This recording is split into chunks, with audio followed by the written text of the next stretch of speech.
আমার ছোট্ট ছোট্ট বন্ধুরা সবাই আমার চ্যানেলটা সাবস্ক্রাইব করবে আর আমার পাশে থাকবে। আজকে একটা নতুন গল্প নিয়ে এসেছি, টুনি আর হাতির গল্প।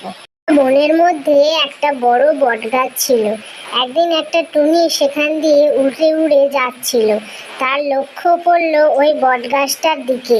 সে উড়ে সেই গাছটার ডালে গিয়ে বসলো এবং সেখানে বাসা বাঁধলো। পরে সে বনের আশেপাশে ঘোরাঘুরি করত, সেখানে পোকা মাকড় ফড়িং ধরে সে খেত আর বাসার মধ্যে থাকতো। তারপরে একদিন টুনি 3টে ডিম পেড়েছিল। সে 3টে ডিম সে পাহারা দিত আর সে দিন গুনতো যে কবে তার ডিম ফুটে বাচ্চা বের হবে। তাদের সঙ্গে কথা বলতো, কবে তারা ডিম ফুটে বাচ্চা বের হবে, তাদের ঘরে পাহারা দিত। তাই নিয়ে সে টুনি ব্যস্ত ছিল।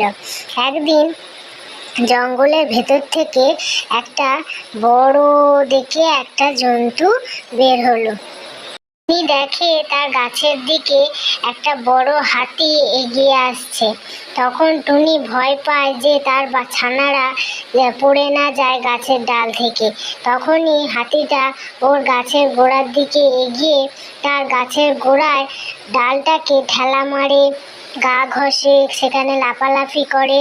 তো টুনির ভয় হচ্ছিল যে তার ডিমগুলো যাতে না পড়ে না যায়।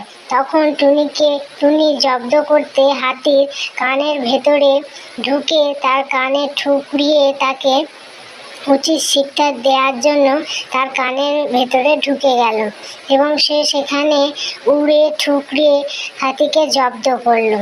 তাহলে এই থেকে আমরা কি বুঝতে পারলাম যে হাতি বড় হলেও হাতির গায়ে জোর আছে বলে হাতি সবসময় কাউকে জব্দ করতে পারবে না। তখন হাতি টুনির কাছে ক্ষমা চাইলো এবং সেখানে গাছের তলায় শুয়ে পড়লো।